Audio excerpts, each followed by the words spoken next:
Hi, thanks for joining me on the Active Domestics Cleaning channel. I just want to talk to you today about some of the skills, the very underrated skills that really good cleaners have. I've actually had a cleaning agency in Brisbane, Queensland, Australia, for 13 years now, actually. And so I've trained a lot of cleaners in my time. I've seen a lot of really good cleaners. I've also met a lot of people that have told me they know how to clean, but really they have not had anywhere near the skills that I would require. So I just want to talk to you about some of the things, a couple of the things that stand out for me as being important for a really good cleaner.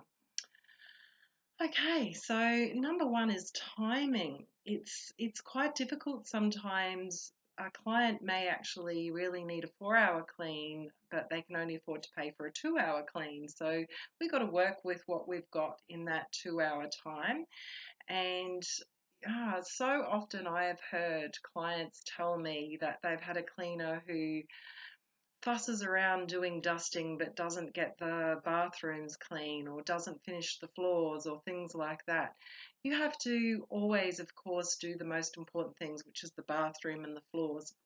And in some jobs, that's literally all you get a chance to do is the bathrooms and floors. In a big house, a lot of houses these days, 2 or 3 bathrooms. I usually tell new cleaners to estimate a minimum of 20 to 30 minutes per average bathroom.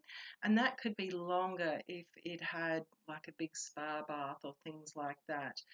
Um, and so it's the time soon goes, and you may have to take time to get that. It may take time to sort of cut in and really get all those fine details done, like because you need to do a variety of jobs. Obviously there might be some bathrooms that haven't been cleaned in a long time and you could easily spend an hour on them. Well, you can't. You've got to make the decisions to get the most important things done, and also have a variety of work done, which of course includes the floors in the job, unless the client has specified that they only want a bathroom done. So timing is really important. And also I usually tell new cleaners that keep in mind that the vacuuming will always take you longer than the mopping, and try not to leave all the vacuuming and all the mopping to the last, because that's a lot of use of the same sort of body parts and you could end up with really sore arms. So keep those things in mind. Um, Check my notes. It's not just attention to detail. A good cleaner will actually have a house get cleaner and cleaner over time. An average cleaner will just do those basics and do a good job of those basics, but doesn't look out to do any additional work.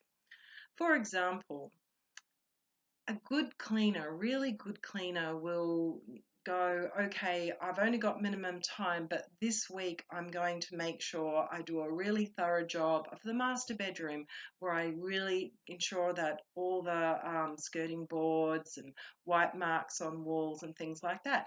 Next time it might be in one of the kids' bedrooms. Another week you might decide to spend that extra 5 or 10 minutes in the bathroom to really get more details done. um, or in the kitchen, you've got to prioritize and make decisions. And sometimes that's difficult if you don't know the client or what's important to the client. But generally, if you can make those good decisions and just keep getting other things done, it's amazing what you can achieve by having 5 minutes to wipe the walls, especially down a stairwell, or if the client's got young children, then there's going to be lots of handprints on the wall. And even if they don't have young children, there's going to be fingerprints around the light switches, and in certain little places around the doors and stuff like that. A good cleaner is going to actually spend 2 minutes wiping the door this week and 2 minutes wiping another door another week. It really adds up, and it really means that each week or each clean, be it every fortnight or even every 4 weeks, you're just addressing another little issue and you're achieving that and making the house look as best as possible within the time frame that you have. So another good tip that I find when I'm cleaning is that I will bring a couple of bags with me. Um, like those plastic bags that you get from the shopping centre. And I'll have one I'll hang up on a door frame for my cloths or dirty cloths, and the one I will have hanging up for any additional rubbish that I find, because you're always going to find other rubbish after you've emptied the bins. So it's best to just always keep a little bag there. Some people try and suck up larger bits of rubbish with the vacuum cleaner, but I can tell you that that's only going to make the vacuum cleaner get clogged, and then you will have to waste your valuable time, not the client's time, but your time unblocking that vacuum cleaner. So being organized in ways like that, where you are thinking ahead, and you might just have in that plastic bag a good microfiber cloth that's just damp and really well squeezed out, and then you can quickly just wipe the main surfaces. You don't actually have to rinse that cloth out every single time unless it gets super dirty, but oftentimes all you're going to do is refold the cloth in a different refold the cloth in another way so that you can keep using it. Um, so another thing is that a good cleaner will have lots of cloths with them and a variety of cloths for the job. You can waste so much time by squeezing out the one cloth over and over again. That's just a waste of time. So another thing is, of course, using the right products for the job, having a good variety of products with you, and knowing which is the best product. You've got to become really familiar with the products that you're using so that you know what's best. And of course, health and safety, you've got to really know what you're using. If you use a wooden floor cleaner on a bathroom, you could make the floors very slippery and dangerous, and that could become a big legal issue. So you've got to be careful and really take your work seriously and think about how you're doing things. One of the things with timing that I also notice that some cleaners do is, if you're working with a couple of cleaners, just say there's two of you that work together, then and you get to a job, and okay, it's a 3-hour job, so that's 1.5 hours for the two of you. To make timing easier to calculate, because look, when you're rushed and hot and working hard, it's easy to make mistakes and miscalculate things. So avoid the hassle of that, and grab your phone and go to the clock, go to the stopwatch, and then you can start that, and then you can check how much you know how many minutes have gone by since you started, because remember, your cleaning doesn't start the minute you arrive at the client's house, and it doesn't start as you're walking in the door.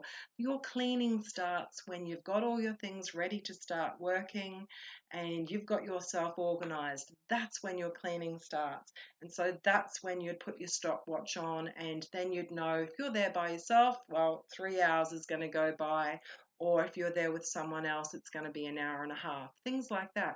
Take any guesswork out of it, because, if you miscalculate things and that client doesn't get that 10 minutes or 15 minutes or something like that, and if you multiply that over two people, then that's half an hour of the cleaning time that the client might have paid for that you actually haven't given them, just because you've made a mistake calculating the time.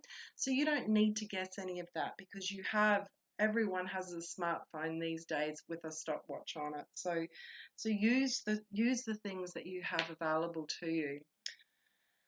Um, okay, one of the very, very biggest things I find between cleaners and clients is their communication. I can't emphasize this enough. Good cleaners have good communication with their clients, and it is so important. Your client needs to be able to know how to communicate with you for a start. Some clients will leave you notes, some clients will text you, some will email you.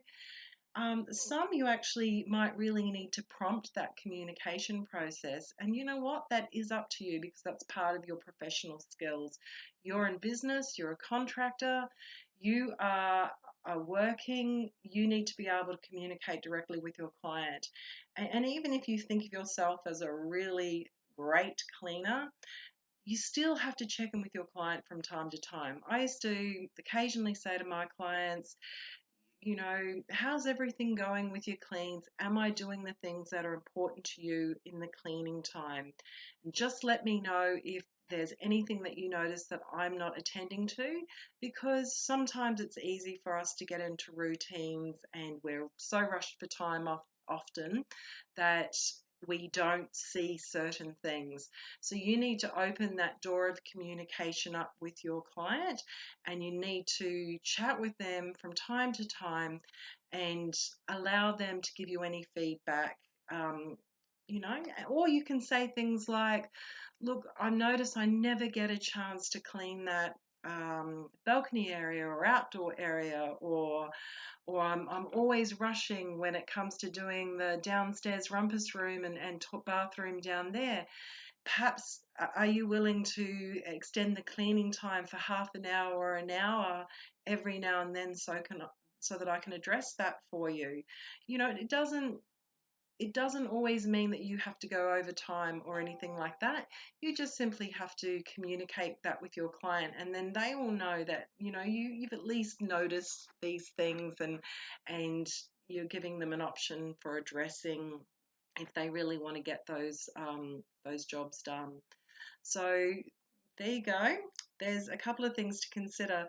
Cleaners are really important, and your clients always really appreciate the work that you do, and especially when they get someone who doesn't just see themselves, oh, I'm just a cleaner. You're not just a cleaner.